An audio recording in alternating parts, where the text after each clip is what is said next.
Ya, baik.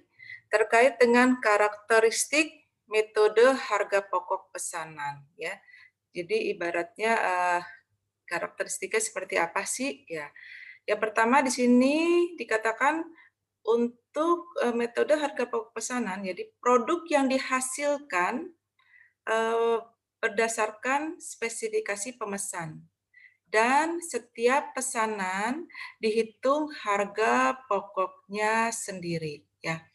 Jadi sebelum masuk ke sini, Ibu kasih ilustrasi dulu, contohnya seperti ini. Example misalkan, eee, Ibu Popon, jualan kue seperti itu ya, Ibu Popon jualan kue bolu gitu ya. Kemarin Ibu juga sudah menjelaskan ilustrasi ini ya, bahwa ketika ada pemesan, dia mau memesan kue bolu ya, di mana si A memesan kue bolu example misalkan yang banyak coklatnya gitu loh.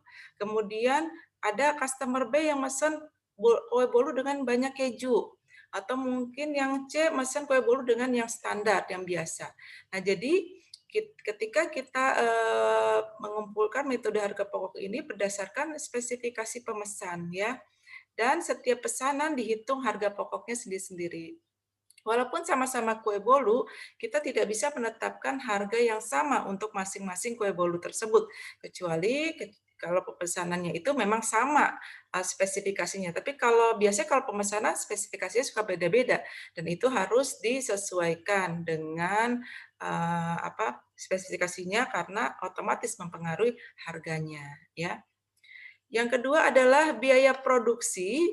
Untuk metode harga pokok biaya produksi dipisahkan menjadi dua golongan, yaitu biaya langsung dan biaya tidak langsung. Ingat, untuk metode harga pokok pesanan, biaya produksi ingat ya, ada biaya tenaga kerja, biaya bahan baku, sama biaya overhead pabrik. Ingat ketiga biaya itu. Jadi untuk metode harga pesanan, biaya produksi ini dipisahkan menjadi dua golongan, yaitu biaya langsung dan biaya tidak langsung.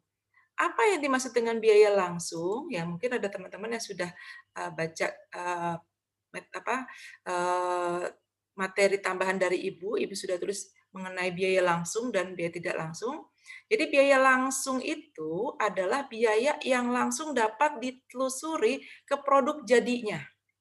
Biaya yang dapat langsung ditelusuri ke produk jadinya. Example tadi Ibu jualan kue, ya, kue bolu. Apa yang bisa ditelusuri biayanya secara langsung? Yang pertama udah pasti adalah biaya bahan baku. Jadi untuk biaya langsung di sini contohnya adalah biaya bahan baku. Contohnya yang pertama adalah biaya bahan baku. Kok kenapa biaya bahan baku dikatakan biaya langsung? Karena suatu produk kita bisa menentukan berapa biaya bahan bakunya. Ya, example seperti ini, Ibu mau bikin kue bolu. Ibu bisa dengan mudah menentukan untuk satu kue bolu berapa sih pakai tepung terigunya, berapa sih pakai telurnya, berapa sih pakai menteganya, nah, seperti itu ya, berapa sih pakai gulanya. Jadi biaya bahan bakunya dapat dengan mudah Ibu tentukan, Ibu telusuri secara langsung. Jadi Ibu bisa tuh langsung mengkalkulasi, oh biaya bahan bakunya untuk satu kue bolu sekian. Nah, selain bahan baku yang merupakan biaya langsung adalah biaya, tenaga kerja, biaya tenaga kerja langsung. Kenapa Ibu bilang biaya tenaga kerja langsung? Karena biaya tenaga kerja itu ada dua, ada biaya tenaga kerja langsung dan ada biaya tenaga kerja tidak langsung. Kalau biaya tenaga kerja langsung adalah biaya tenaga kerja yang memang langsung dia membuat, bolu tersebut, gitu loh. Tapi kalau tenaga kerja tidak langsung, ya dia nggak ngerjain, kue bolu tersebut. Tapi kalau nggak ada tenaga kerja itu, Ibu sebagai yang bikin bolu nggak kebantu. Contohnya siapa? Contohnya misalnya, asisten rumah tangga gitu ya, yang mungkin bantuin Ibu beresin dapur, yang bantuin Ibu nyuci piring. Ya kenapa? Walaupun dia nggak involve langsung bikin bolu, tapi kalau nggak ada dia, Ibu, mungkin bolunya nggak akan jadi gitu loh, kurang lebih seperti itu. Jadi yang dimaksudkan biaya langsung di sini adalah tenaga kerja langsung. dan yang merupakan tenaga kerja yang membuat produksi secara langsung, gitu ya. Dan di sini ada biaya tidak langsung. Biaya tidak langsung ini contohnya apa? Contohnya adalah biaya overhead, ya, biaya overhead pabrik. Biaya overhead pabrik itu contohnya apa? Ya itu tadi ada biaya gajinya pembantu atau asisten rumah tangga itu, ya. Kalau nggak ada dia, ibu juga bisa jadi ini kue pesanan nggak jadi gitu loh, ya. Jadi yang termasuk biaya tidak langsung ini adalah overhead.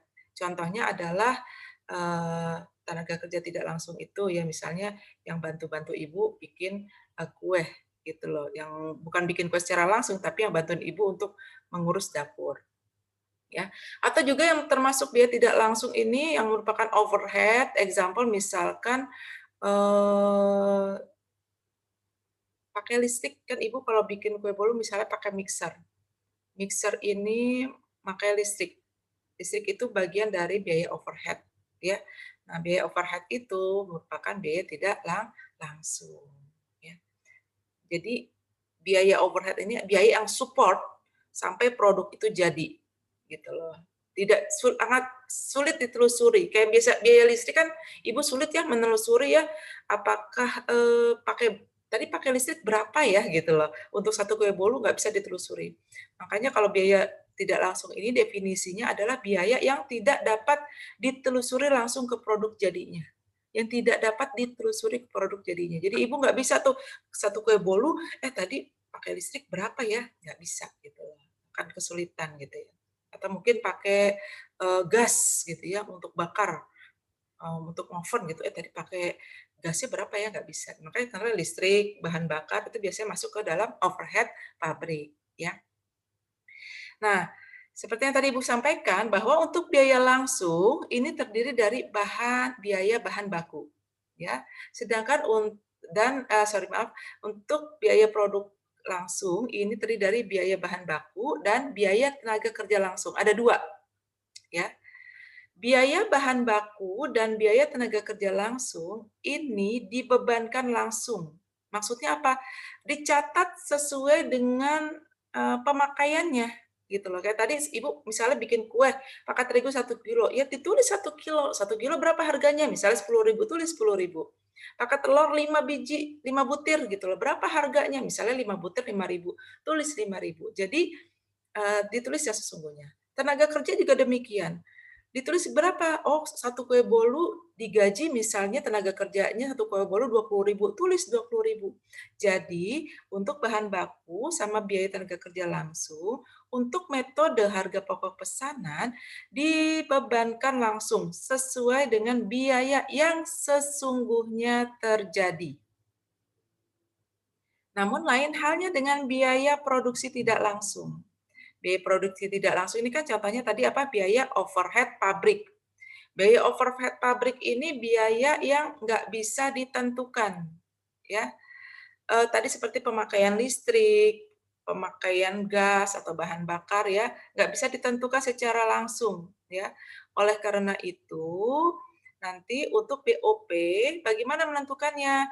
Cara menentukannya adalah berdasarkan tarif yang ditentukan di muka. Jadi kita kira-kira gitu loh, pakai pakai tarif yang memang sudah ditentukan di muka.